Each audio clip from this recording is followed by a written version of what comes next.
और मन में ऐसा भाव रखें कि भगवान ने बड़ी ही कृपा करके हमें इस दिव्य कथामृत प्रदान की है। तो ऐसा सुअवसर प्राप्त करें।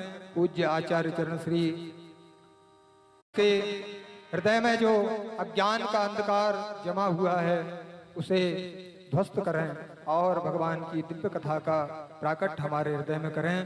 पूज्य आचार्य श्री से निवेदन है। हरि ओम।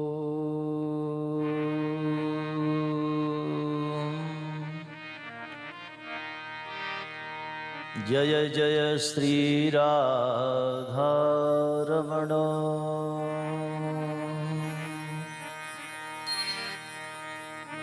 जय जय नवल किशोर। जय गोपी चित चोर प्रभु। जय श्री माखन चोर।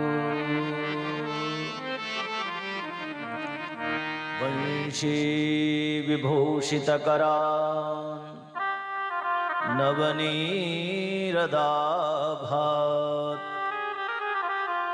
पीतांबरा तरुण बिंबफलाधरोष्ठात्।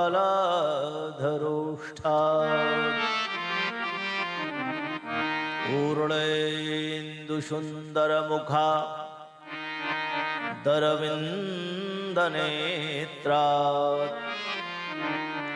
कृष्णात् परं किमपि तत्त्वमहं न जाने। राधा मेरी स्वामिनी मैं राधे को दास। जन्म जन्म मोह दीजियो श्री वृंदावन को वास। बोलिए राधा सर्वेश्वर भगवान की जय। श्री सीताराम जी महाराज की जय हो। अनंत बलवंत हनुमान जी महाराज की जय हो। त्रिभुवन कमनीय योगी जन दुर्लभ देव देव प्रत्याशित ऋषि महर्षि पुरुष चित्ताकर्षक भगवान निखिल सौंदर्य माधुर्य रसामृत सारभूत आनंद कंद भगवान श्री राधा मदन मोहन सर्वेश्वर भगवान राधा सर्वेश्वर भगवान के चरणों में कोटि कोटि प्रणाम करते हुए आइए। आप लोग परम सौभाग्यशाली हैं मित्रों। श्रीमद् भागवत सप्ताह ज्ञान यज्ञ का ये प्रथम दिवस है और ये श्रृंखला की सप्तम कथा है, सातवीं कथा, जो हमारे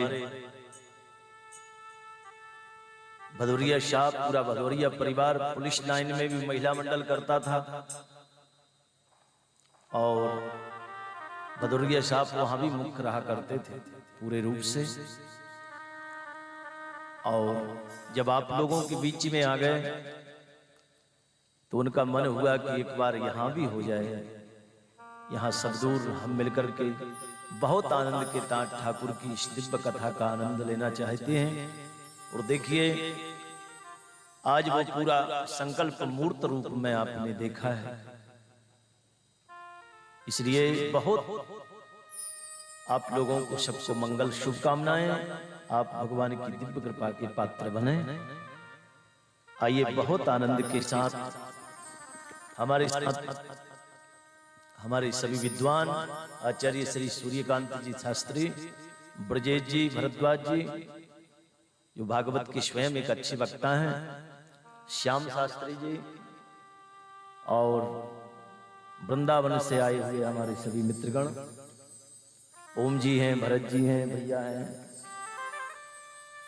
और बहुत दूर दूर तक जो ये भागवत को आप दर्शन कर सकेंगे। श्री राधे कृपा चैनल पर चल रही है उसके लिए हमारे प्रकाश जी पांडे हैं, हमारे पिंकू भैया हैं, मधुसूदन जी मुदगल मेरे गुरुजी के पुत्र हैं, इसलिए मेरे छोटे भाई हैं। उनका भी मन हुआ कि चलते हैं कथा सुनने के लिए, तो इसलिए और जितने भी ये कथा श्री राधे कृपा और श्री शंभू दरबार चैनल पर लाइव चल रही है, आप घर बैठे भी सुन सकते हैं। जितने भी भक्त ये दोनों चैनलों पर देख रहे हैं, उनका सबका मंगलानुशासन करता हूं। परम पूजनीय प्रातः स्मरणीय और सदगुरुदेव भगवान हमारे श्री मनमोहन जी मुदगल जी महाराज जी के चरणों में कोटि कोटि वंदन करते हुए, जो मेरे गुरुदेव हैं उनके चरणों में वंदन करते हुए आइए बहुत आनंद के साथ भगवान का नाम संकीर्तन, उसके बाद आप पावन कथा का श्रवण करेंगे। ओ जय जय राधा रमण हरि बोल,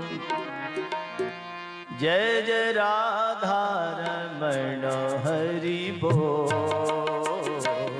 जय जय राधा रमण हरि बोल, जय जय राधा रमण हरि बोल, जय जय राधा रमण हरि बोल, जय जय राधा रमण हरि बोल, जय जय राधा रमण हरि बोल, जय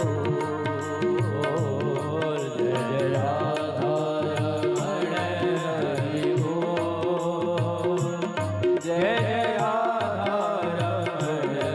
रमण हरि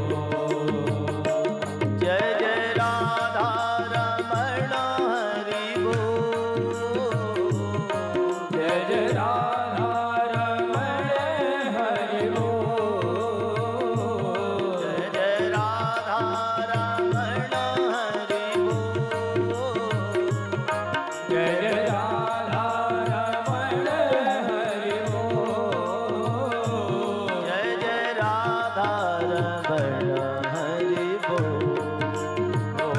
जय जय राधा रमण हरि बोल, जय जय राधा रमण हरि बोल, जय जय राधा रमण हरि बोल, जय जय राधा रमण हरि बोल, जय जय राधा रमण हरि बोल। बड़े प्रेम से ताली बजाते हुए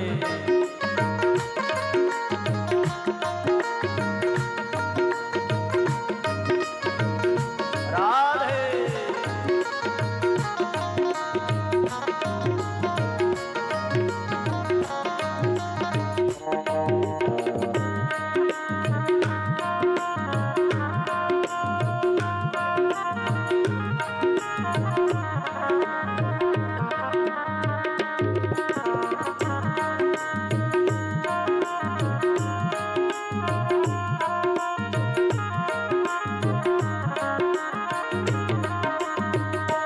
नाव नागर किशोर नवल रसिया, नट नागर किशोर नवल रसिया, नट नागर किशोर नवल रसिया, नट नागर किशोर नवल रसिया, प्यारो ब्रज को छैल काना मनो बसिया, प्यारो ब्रज को छैल काना मन बसिया, प्यारो ब्रज को छैल काना मनो बसिया, प्यारो ब्रज को छैल काना मन बसिया, कर कालिंदी फूल किलो, कर कालिंदी फूल खिलो, जय जय राधा रमण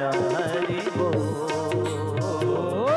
जय राधा रमण हरि बोल, जय जय राधा रमण हरि बोल, जय जय राधा रमण हरि बोल, जय जय राधा रमण हरि बोल,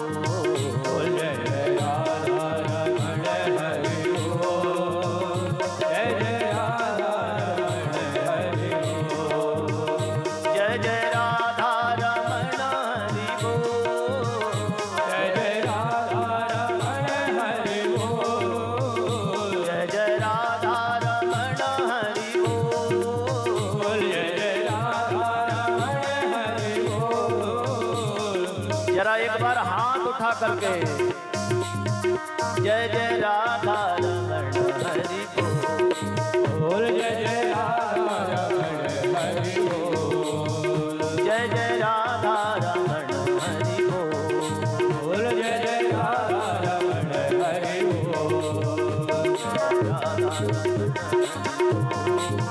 जय जय राधा रमण बोल जय जय राधा रमण हरि बोल जय जय राधा रमण हरि बोल जय जय राधा रमण हरि जय जय राधा रमण हरि जय जय राधा रमण हरि बोल जय जय राधा रमण हरि बोल जय जय राधा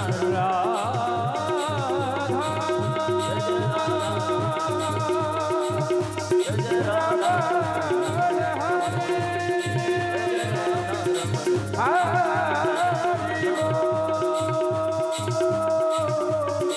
हरि बोल हरि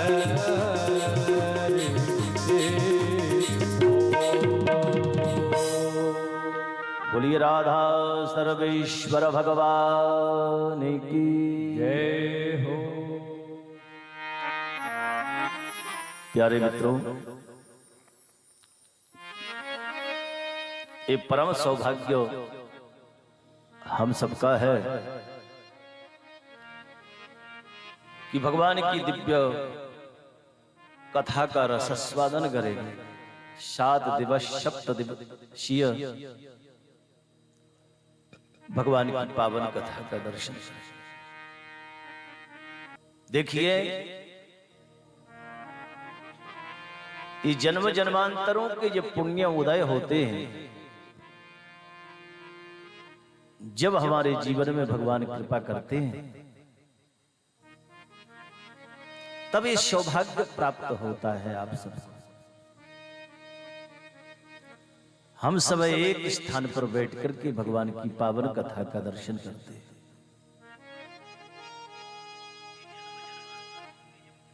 और शब्दोर कथाएं होती हैं पूरे भारतवर्ष में, मगर इंदौर नगर तो गढ़ है भाई भागवत कथाओं का, इत्यादि ग्रंथों का। इसलिए क्योंकि यहाँ के भक्त सुनने वाले भी बहुत श्रेष्ठ हैं, भगवत पावन कथा को बहुत सुनते हैं, बड़ी एकाग्रता से चुन करके अपने जीवन में उतारने की चेष्टा भी करते हैं। तो इसलिए अनवरत कथाएं चलती हैं, पूरे भारतवर्ष में लोग सुनते हैं। मगर ये अहिल्याबाई की तपोभूमि है ना, एक और भगवान महाकालेश्वर उज्जैन नगरी के क्षिप्रा के तट पर बैठे हुए हैं, और दूसरी ओर मां सलीला श्री नर्मदा के पावन पुलिन पर मां कलकल छल करती हुई रेवा के पावन पुलिन पर बैठे हुए हैं भगवान ओमकार ममलेश्वर भगवान। उसके बीच में ये दिव्य नगरी तो इसलिए मां अहिल्याबाई की तपस्थली है, इसलिए इसका आनंद ही कुछ अलग है। तो इसलिए मित्रों, ये हम लोगों का परम सौभाग्य है कि भगवान की पावन कथा का ये सौभाग्य हमको प्राप्त होता है। और देखिए, भागवत एक जन्म से प्राप्त नहीं होती है, भागवत सुनना बहुत जन्मों के पुण्य एकत्रित जब होते हैं। और केवल एकत्रित होने का मतलब नहीं है, जब वो अंकुरित होते हैं तब भागवत सुनने का ये सौभाग्य प्राप्त हमको होता है। तो इसलिए बंधुओं, आप लोगों का परम सौभाग्य है, जन्मांतरे भवेत् पुण्यम श्रीमद्भागवतम लभेत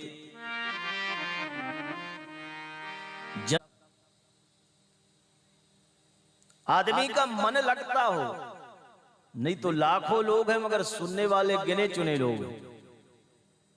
जिनके रहोगे नाटक देखते रहोगे, मगर टीवी में प्रवचन या भागवत कथाएं चलती है, मगर जो भागवत का भक्त होता है वो भागवत ही देखता है।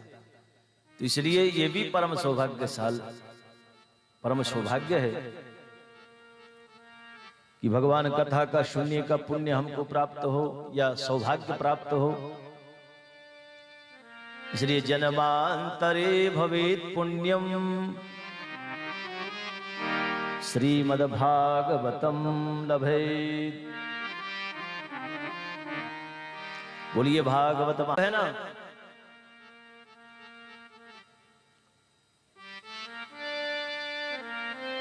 ये चंद्रमा की चांदनी जैसी है, जैसे चंद्रमा की चांदनी कितनी दिव्य होती है, वो हमको स्वस्थ भी करती है और शीतलता भी प्रदान करती है। और जो भगवान के भक्त संत वृंद हैं या जो भक्त हैं, वो भगवान की वो पावन कथा को सुनने के लिए लालायित रहते हैं। जैसे चकोर चंद्रमा से प्रेम करता है, ऐसे ही भगवान के जो चकोर रूपी भक्त हैं वो सदैव कथा की ताक में रहते हैं कि यत्र तत्र भगवान की पावन कथा हमको प्राप्त होती रहे। अच्छा, कथा शब्द में दो वर्ण है, क और था। हम बच्चों को जब पढ़ाते हैं ना तो का कबूतर को पढ़ाते हैं, का कबूतर को, का माने कबूतर नहीं होता। का शब्द का अर्थ क्या होता है, का वर्ण का अर्थ क्या होता है, कम माने होता है परमात्मा ब्रह्म, कम माने होता है भगवान कृष्ण। ककारः कमलाकांत, माने शरीर रूपी मंदिर में, हमारे शरीर रूपी मंदिर में हमारा जो हृदय है वो गर्भगृह है। जैसे मंदिर के अंदर जहां मूर्ति विराजित होती है उसको क्या कहते हैं, गर्भगृह। ये हमारा शरीर मंदिर है और हमारा हृदय गर्भगृह है।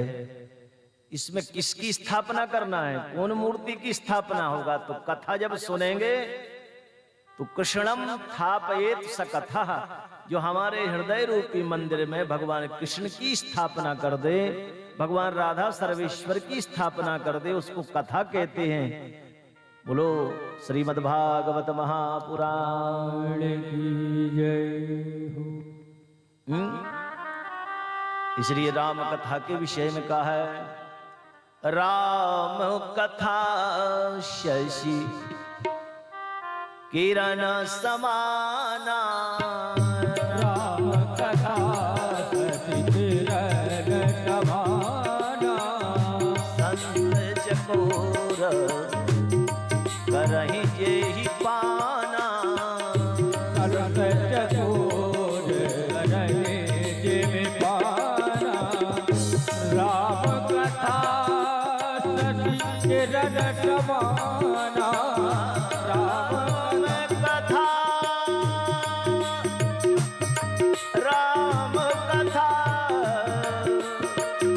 राम कथा है कैसी, राम कथा शशि किरण समाना, राम कथा, राम कथा, राम कथा शशि किरण समाना, संत चकोर करहि जेहि पाना,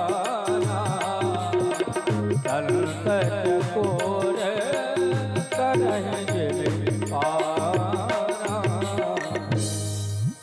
क्या रामचरितमानस में बाबा क्या कहते हैं, राम कथा शशि किरण समाना, चंद्रमा की किरण के समान राम कथा है। अच्छा, चंद्रमा की किरण क्या करती? देखो, जब समुद्र मंथन हुआ था उसमें अमृत जो निकला था ना, वो अमृत का पूरा घड़ा का घड़ा भगवान ने सूर्य भगवान को पिलाया। एक में राहु नाम का दैत्य भी पी गया, भगवान ने सिर काटा उसका। और पूरा घड़ा चंद्रमा को दे दिया। और चंद्रमा से कहा कि चंद्रमा, तुम औषधियों में ये सब सींचना, इसलिए जो तुम भोजन करते हो, भोजन में जो रसस्वादन होता है ना, जैसे अन्न जब हम खाते हैं ना, रोटी, एकादशी का व्रत रहे, कुछ भी रहे, आप कुछ भी खा लीजिए, मगर 2 रोटी जब तक नहीं खाओगे शांति नहीं मिलती ना। अभी हले हले बटला आएंगे तो आप तल करके खाओगे। तो इसमें जो रसस्वादन होता है, इसमें जो आनंद आता है ना, इसमें भगवान सूर्य अपनी किरणों के द्वारा, आप खेतों में जब जाओगे ना, अब यहां तो खेत आप तो थोड़ी बहुत देख लेते होंगे, मगर खेत में चांदनी जब छिटकती है, उस समय खेत में खड़े होना, शुक्ल पक्ष में, और फिर देखना खेतों का आनंद, कौमुदी से भरा हुआ पूरा खेत, उसमें चंद्रमा अपनी कौमुदी के द्वारा उन अन्न में अमृत का सिंचन करते हैं, इसलिए वो मीठे लगते हैं और दिव्य लगते हैं।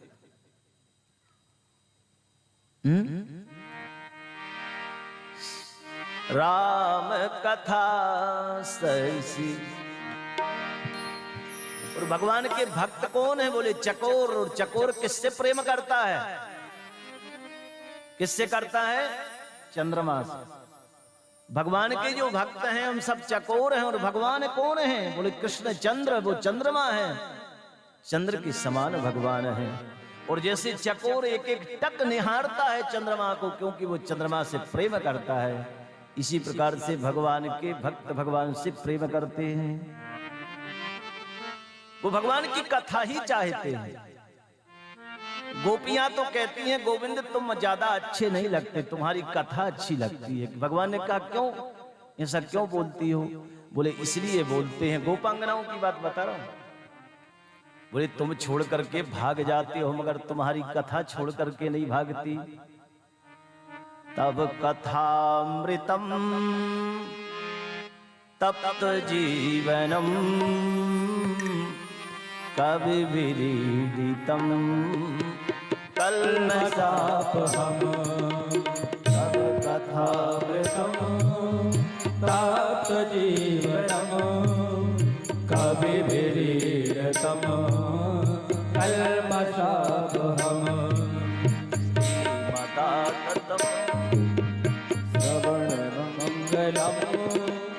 श्रीमदाततम भूमि गृह्णन्ति भूरिदा जना, भूमि गृह्णन्ति भूरिदा जना। तब कथामृतम और तप्त जीवनम, हमारा संसार की क्रियाओं में, देखो संसार में घर में जो है ना, ग्रह कारज नाना जंजाला, ग्रह को क्या कहा है? नाना जंजाला कहा है बाबा ने। 1-2 काम थोड़े होते हैं, घर चले जाओ तो 1000 काम हो जाएंगे आपको, और फिर फुर्सत नहीं मिलेगी भगवान की कथा सुनने की है? क्योंकि घर होता ही काम के लिए, वहां गए और काम के सिवा कुछ नहीं दिखता आदमी। तो इसलिए गोपांगनाएं कहते हैं प्रभु आप छोड़ करके चले जाते हो, मगर आपकी पावन कथा छोड़ करके नहीं जाती है। इसलिए जो है भागवत कथा का इतना महत्व है। अब हमको ये समझना है कि भागवत माने क्या होता है। भागवत में 4 वर्ण है, भा, ग, वा और ता। देखिए भवदीयम इदम भागवतम, जिसमें भक्ति धर्म का निरूपण हो उसको भागवत कहते हैं। श्री आदि से अलंकृत की गई है, ये तिलक है इसका, इसलिए श्रीमद् भागवत सब पुराणों का सिरमौर है श्रीमद् भागवत। इसलिए भागवताम प्रोक्तम, भागवतम जो भगवान का हो चुका उसको भागवत कहते हैं। भागवत माने ग्रंथ होता है, भागवत माने भगवान के भक्त होते हैं, और भागवत भगवान को भी कहते हैं। ये 3 अर्थ होते हैं भागवत शब्द के। और एक एक वर्ण को अगर देखोगे तो भायाने होता है राधा रानी भक्त स्वरूपा, और गा माने होती गतिर मुक्ति प्रदायनी, जो गति और मुक्ति प्रदान करने वाली है। वा माने होता वरेण्यम हरिमलब्ध्वा, और तारयति अखिलम जगत, जो संसार से तरण तारण कर देती है, उसको भागवत कहते हैं। भाति सर्वेषु वेदेषु गीयते नारदादिभिः, वदन्ति त्रिषु लोकेषु तरन्ति भवसागरात्।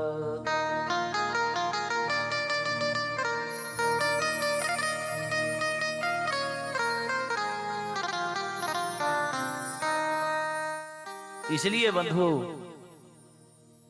भागवत का इतना महत्व है। भायाने कीर्ति होती है, भगवान की कीर्ति, भगवान का ज्ञान, और विस्तार का वाचक है। इसलिए बड़ा सुंदर भाव है। किसी संत ने कहा और सरल अर्थ भागवत का बताएं, बोले भाग्य कहे ते भाग्य खुल जात जीवन के, गा के कहे ते गिरि गुमान मिट जात है, वाके कहे ते वर्ण होत विष्णु दूतन में, ताके कहे शे भव सिंधु तर जात है। बोलिए भागवत महापुराण की जय हो। इसलिए बंधुओं भागवत बताई गई है। भागवत शब्द का अर्थ होता है जो भगवान का हो चुका। एक बार भागवत सुनने का मतलब ही ये होता है कि हम भगवान की हो जाएं, क्योंकि संसार का कोई भरोसा नहीं बंधु, भगवान ही का भरोसा होता है। जैसे संसार परिवर्तन हुआ है ना, परिवर्तनशील है ना संसार, संसार और शरीर और संसारी ये तीनों एक जैसे होते हैं। संसार माने जो खिसकता है, सन माने जिसमें सार ही नहीं है उसको संसार कहते हैं। जो हर समय खिसक रहा है, जैसे हाथ में आपने रेत ले ली हो ना और हाथ यूं करो तो रेत कब निकल जाएगी पता नहीं लगेगा। इसी प्रकार से हमको लगता है कि हमारी 100 वर्ष की आयु है, बड़ा मुश्किल है। इसलिए बंधुओं श्रीमद् भागवत का महात्म्य बताया है 6 अध्यायों में, 5 अध्यायों में, 1 अध्याय में नियम बताए हैं, कुल मिला के 6 अध्याय। इसलिए बहुत आनंद के साथ ये पद्म पुराण से लिए गए हैं 6 अध्याय, क्योंकि जब तक हम किसी का महात्मा नहीं जानते ना, स्वभाव नहीं जानते, तब तक उसकी प्रति हमारा प्रेम नहीं होता है, लगाव नहीं होता है। इसलिए भागवत का जब लगाव हो जाएगा, भागवत का जब महात्मा समझ में आएगा तो भागवत से लगाव हो जाएगा। इसलिए प्रथम श्लोक है सच्चिदानंद रूपाय विश्वोत्पत्त्यादि हेतवे तापत्रय विनाशाय श्री कृष्णाय वयं नुमः। सच्चिदानंद रूपाय, भगवान के 3 रूप हैं। कौन कौन से? सच, चित और आनंद। भगवान सत्य स्वरूप हैं, भगवान चित माने ज्ञान स्वरूप हैं, और भगवान आनंद स्वरूप हैं। भगवान के 3 रूप बताए गए हैं। सत और चित तो ये समझ में आता है, आनंद दिखता नहीं है।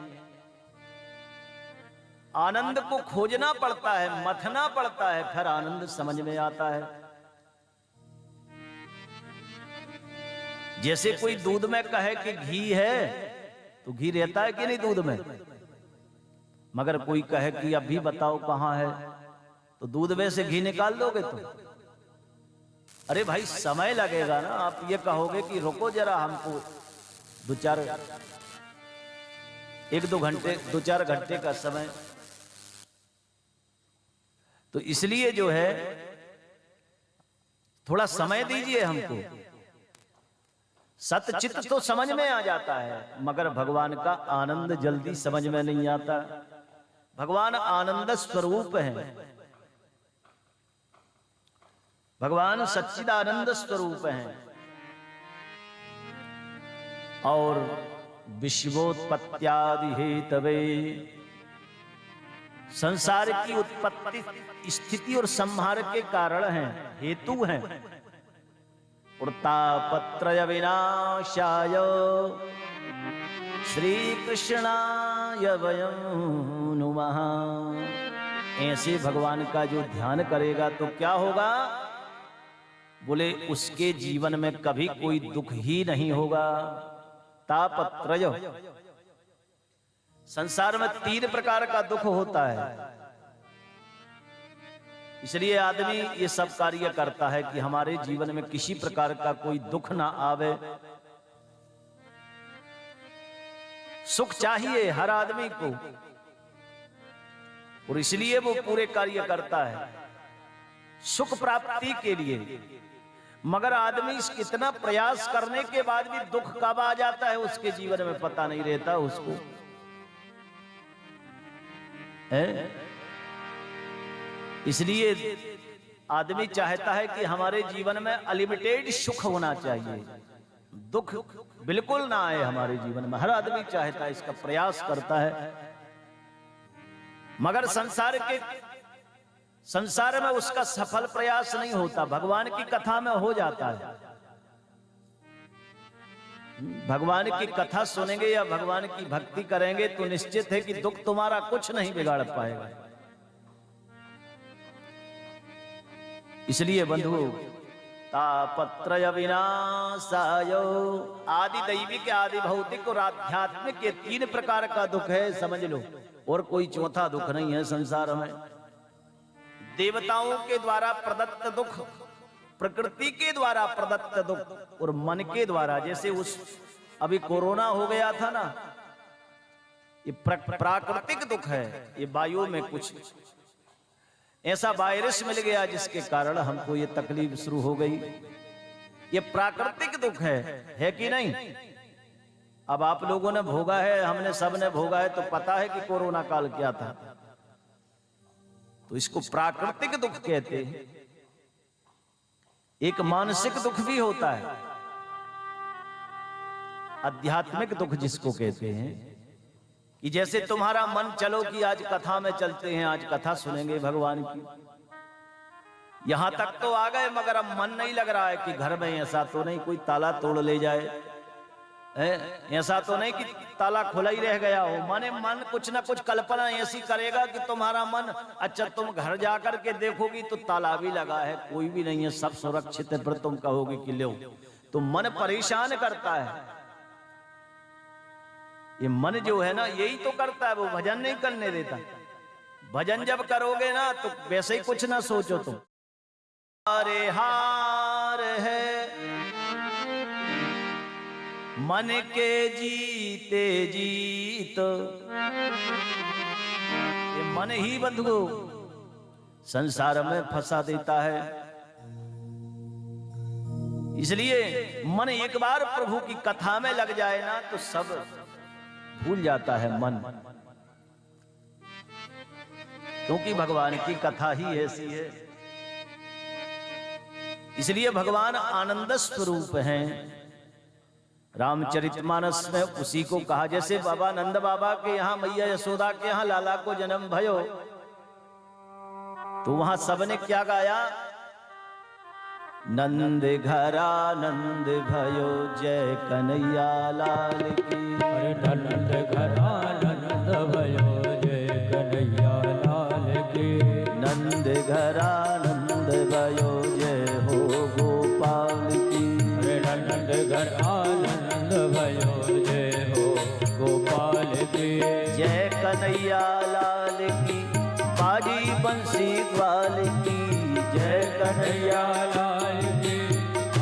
बंसीवाल की। नंद घर आनंद भयो जय कन्हैया लाल की। अरे नंद घर आनंद भयो जय कन्हैया लाल की। नंद घर आनंद भयो जय हो गोपाल की। नंद घर आनंद भयो जय हो गोपाल की। आनंद का मतलब क्या है? भगवान का एक नाम है आनंद और दो विशेषण है भगवान के। सत और चित उनके विशेषण हैं भगवान के। आनंद भगवान का रूप है। आनंद बिना संसार का कोई जीव नहीं रह सकता मित्रों। इसलिए जो है ना, बहुत आनंद के साथ आनंद की बड़ी सुंदर व्याख्या की गई है। दो प्रकार का आनंद हो जाता है। विनय पत्रिका में बाबा कहते हैं, आनंद सिंधु मध्य तब वासा, बिनु जाने कस मरसि प्यासा। मृग भ्रमवारी शक्त जिय जानी, तहा तू मगन भयो सुख मानी। आनंद जो है ना, दो प्रकार का है। एक साधन जन्य आनंद, एक स्वयं सिद्धि आनंद। जैसे घर में हम बैठे हैं तो एसी चल रही है, अगर गर्मी लग रही तो एसी कितनी सुंदर लगती है, पंखा कितना सुंदर लगता है अगर गर्मी बहुत हो। अगर उसी समय लाइट चली जाए तो लाइट वाले बहुत गाली खाते हैं। आदमी गाली देने लगता है कि बताओ इतने समय इतनी गर्मी हो, लाइट चली गई, तुम्हारा आनंद चला गया। ये साधन जन्य आनंद है। मगर कथा में जो मिलता है स्वयं सिद्धि आनंद है। ये आनंद कभी जीवन में भूल नहीं पाओगे आप। इसकी लत अगर तुमको लग गई, इसका नशा अगर तुमको होने लगा, तो भगवान की दिव्य भक्ति तुम्हारे हृदय में प्रेमा भक्ति प्रकट हो जाएगी। इसलिए इसको, इसी भक्ति को अभिकारी आनंदम तद ब्रह्म कहा गया है। रामचरितमानस में भी बाबा ने इसी को लिखा है, जो आनंद सिंधु सुख राशि, जो आनंद सिंधु सुख राशि, से करते त्रैलोक्य सुपासी। से करते त्रैलोक्य सुपासी। जो आनंद सिंधु सुख राशि,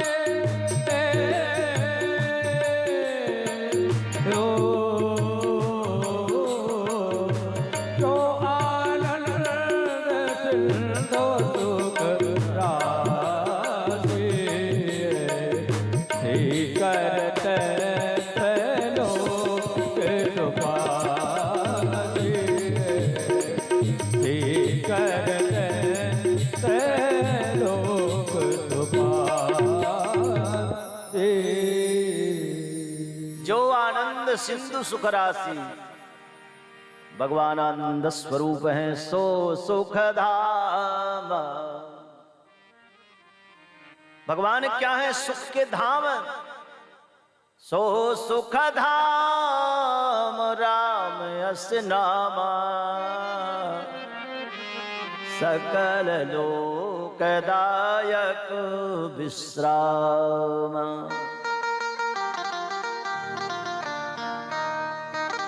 भगवान सुख के धाम है।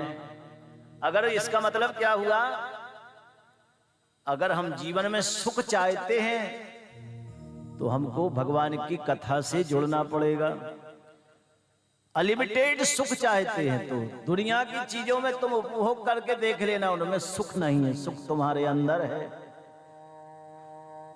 आदमी क्या सोचता है कि एसी लगी है तो एसी में बड़ा सुख है, हम टीवी देख रहे हैं टीवी में बड़ा सुख है, बड़ा सुंदर सुंदर भोजन कर रहे उसमें बड़ा सुख है, इनमें सुख नहीं है। सुख तुम्हारे अंदर है। अगर अंदर सुख ना होता, अगर भगवान आंखें न दे तो टीवी क्या देखते? तुम बताओ कैसे सुख ले पाते? माने सुख का तुम्हारा स्वरूप है, हम पहचान नहीं पाते। हमको ऐसा लगता है कि संसार की वस्तुओं में सुख है। यही हमारा अज्ञान है? संसार की वस्तुओं में सुख नहीं है, सुख हमारे अंदर है। अगर हम ही नहीं रहेंगे तो सुख कहां से रहेगा, ये समझिए ना। इसलिए सो सुख धाम और सुख का धाम है, भगवान सुख के धाम है।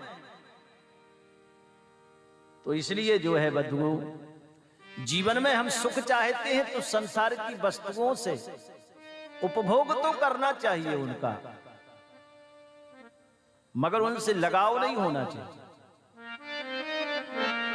लगाव हो गया तो वो दुख देगी फिर आप है? तो इसलिए जो है ना,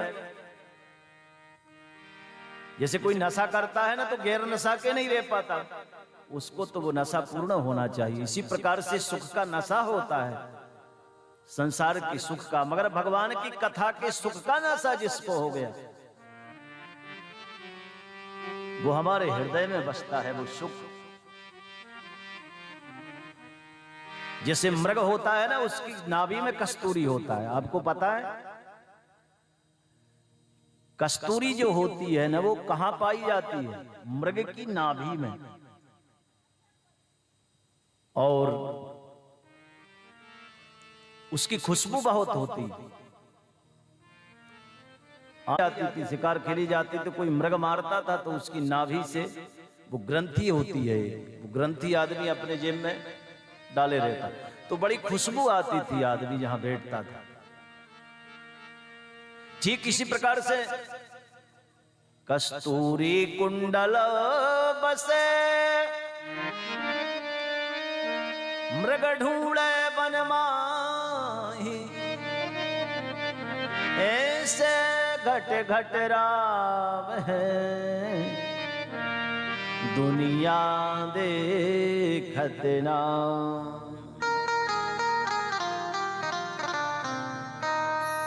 हमारे हृदय में प्रभु बैठे हुए हैं, मगर हृदय की ओर हम नहीं देखते। अपने मन की आवाज, अपने हृदय की आत्मा की आवाज नहीं सुनते, संसार में सुख ढूंढते फिरते हैं। तो इसलिए बंधुओं, एक बार भगवान का वो सुख का अनुभव जब हो जाता है तो संसार के सुख की फिर आवश्यकता नहीं होती है।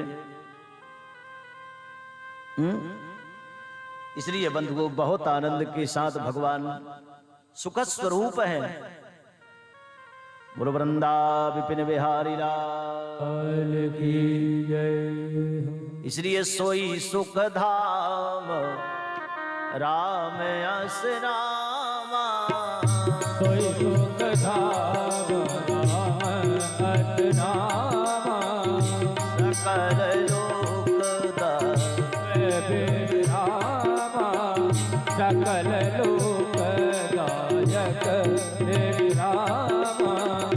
सोई सुख धाम राम यस नामा, सोई सुख धाम राम यस नामा, अखिल लोक दायक विरामा, अखिल लोक दायक विरामा।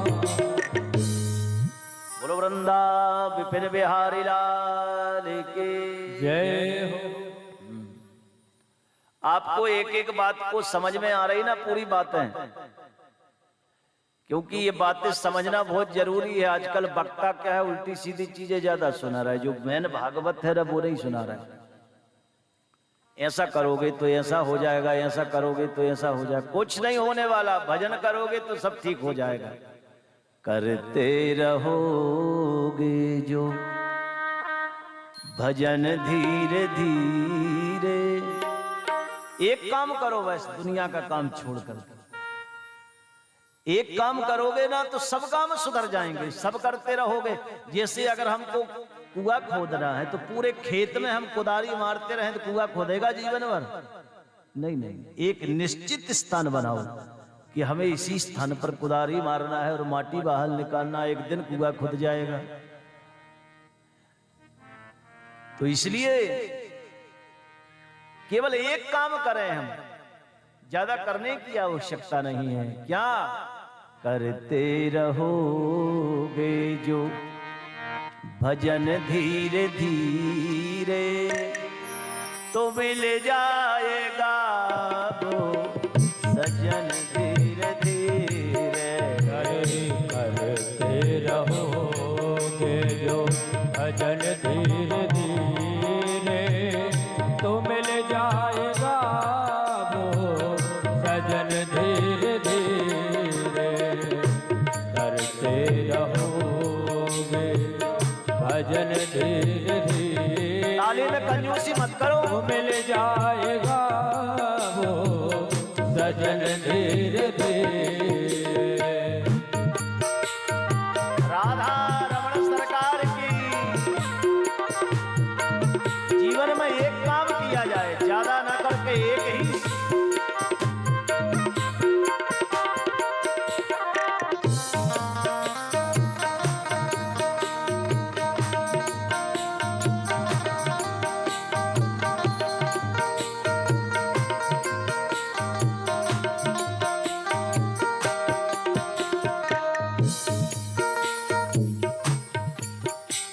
भगवान का एक ही कार्य करना चाहिए। ये तो मैं सूत्र बता रहा हूं, आपको भजन नहीं सुना रहा हूं। भजन तो जरा सुनेंगे आप, थोड़ा सा कथा सुन लें। अगर प्रभु से मिलने का, अगर प्रभु से मिलने की हो दिल में तमन्ना, अगर प्रभु से मिलने की हो दिल में तमन्ना, हो दिल में तमन्ना, दिल में तमन्ना, हो दिल में तमन्ना। अगर प्रभु से मिलने की दिल में तमन्ना,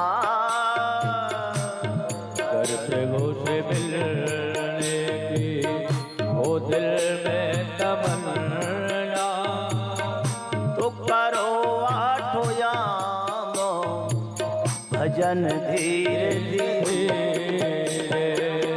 तो करो ताली बजाते हुए भजन धीरे धीरे। करते रहोगे भजन धीरे धीरे, भैया भजन धीरे धीरे, तो मिल जाएंगे वो सजन धीरे धीरे, तो मिल जाएंगे वो सजन धीरे धीरे। इसलिए ज्यादा कुछ नहीं करना, केवल एक काम, सरल सबसे अच्छा। क्या करना है? भजन करना है। यहां भगवान शुकाचार्य को नमस्कार किया है। यम प्रव्रजन्तमनुपेतमुपेत कृत्यम, द्वैपायनो विरह कातरया जुहाव, पुत्रेति तन्मयतया तरवो विनेदुस्, तम सर्वभूत हृदयं मुनिमानतोष्मि। बोलिए भगवान सुखदेव जी महाराज की जय। इसके बाद में नैमिष नाम का तीर्थ, नैमिषारण्य, 88,000 ऋषि बैठे हुए हैं और 88,000 ऋषियों और सूत जी महाराज। आपको पता है नैमिषारण्य कहाँ है? नैमिषारण्य है लखनऊ से 100 किलोमीटर उत्तर प्रदेश में आता। 100 किलोमीटर दूर धेनुमती नाम की नदी बहती है वहां। उसको नैमिषारण्य कहते हैं। एक बार क्या हुआ कि 88,000 ऋषियों ने कहा महाराज भगवान विष्णु से कि प्रभु हमको ऐसी जगह बताओ जहां भजन में कोई तकलीफ ना हो। 1000 वर्षों तक की भागवत सुनना चाहते, ये 7 दिन वाली नहीं, 1000 वर्षों में। अब बताइए 88,000 ऋषि हैं और सूत जी महाराज भागवत को सुनाते हैं। बोले क्या करें, ऐसी जगह कहां मिलेगी? बोले भगवान के पास चलो। भगवान विष्णु के पास गए ब्रह्मा जी को लेकर के। भगवान विष्णु से कहा कि प्रभु ऐसी जगह बता दीजिए, उत्तम जगह जहां हमको कोई परेशानी ना हो, शीतल जल निर्मल हो, बड़ा सुंदर वायु हो, ऐसी जगह बता दीजिए। तो भगवान ने कहा ऐसा करो, मैं अपना सुदर्शन चक्र छोड़ रहा हूं, वो जहां आकर के जिस पृथ्वी पर गिर जाए वो जगह पवित्र है। तो पूरे 14 भुवनों में, तीनों लोकों में वो सुदर्शन चक्र घूमता हुआ आया। पूरे भारत में घूमा, उत्तर प्रदेश गया, उत्तर प्रदेश में धेनुमती नदी के तट पर गया और वहां जाकर के वो सुदर्शन चक्र गिरा है। आज भी वो कुंड बना हुआ है, उसमें से जल निकल रहा है। नैमिषारण्य। देखो नेमि माने संस्कृत में धार होता है, नेमि माने धार। अरण्य माने क्या होता है संस्कृत में? जंगल। रामचरितमानस में अरण्य कांड है ना, अरण्य माने जंगल। और दोनों को मिला दोगे, नेमि को और अरण्य को, तो क्या होगा? नैमिषारण्य। इसलिए उसको नैमिषारण्य नाम का तीर्थ कहते। 4 महीने में देवसैनी 11 से देवउठनी 11 तक जितने भी तीज त्योहार आते हैं और जो कथाएं आप सुनती हो वो सौनक और सूत जी संवाद में नैमिषारण्य में ही सुनाई गई है। इसलिए जो है नैमिषारण्य में 88,000 ऋषि बैठे हुए हैं। 88,000 ऋषि प्रश्न करते हैं, उसमें जो बड़े बुजुर्ग ऋषि हैं वो खड़े होते हैं, उनको सौनक कहते हैं। और सूत जी महाराज प्रवचन दे रहे हैं। इसलिए सौनकों ने सूत जी से प्रश्न किया कि महाराज आपने कथा बहुत सुनाई, अब कथा का सार सुनाओ। भगवान कृष्ण की प्राप्ति कैसे होती है? श्रेयसां यद भवत् श्रेयो, श्रेयसां यद भवत् श्रेयो, पावना च पावनम, कृष्ण प्राप्ति करम शश्वत साधनम तदवधाधुना। यहां सौनकों ने प्रश्न किया कि आपने कथा तो बहुत सुनाई, हमने बहुत सुन लिया, तप के विषय में, ज्ञान के विषय में, व्रतों के विषय में, ये सब बहुत सुंदर है। मर कृष्ण प्राप्ति करम शश्वत, भगवान कृष्ण की प्राप्ति कैसी हो? ऐसा शाश्वत माने जल्दी। साधनम तदबधाधुना, ऐसा साधन हमको बताइए। इसलिए बंधुओं बहुत आनंद के साथ जो है यहां सूत जी बहुत प्रसन्न हुए। सूत जी ने कहा प्रीतौ प्रीति सौनक चित्ते तयतार यतो वच्मि विचार्य च, सर्व सिद्धांत निष्पन्ना संसार भयनाशनम। भगवान की कथा हमको, भगवान प्राप्त कैसे होंगे भगवान कृष्ण, ये कथा बताएं, ऐसा चरित्र हमको बताएं। क्योंकि जीवन का कोई भरोसा नहीं है।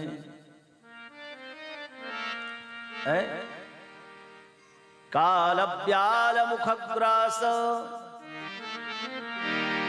त्रास निर्णास हेतवे, श्रीमद्भागवतम शास्त्रेण भासितम्। हर आदमी के ऊपर काल मंडरा रहा है, कोई भरोसा है आदमी कब जो है क्या हो जाए। तो इसलिए जीवन का कोई भरोसा नहीं।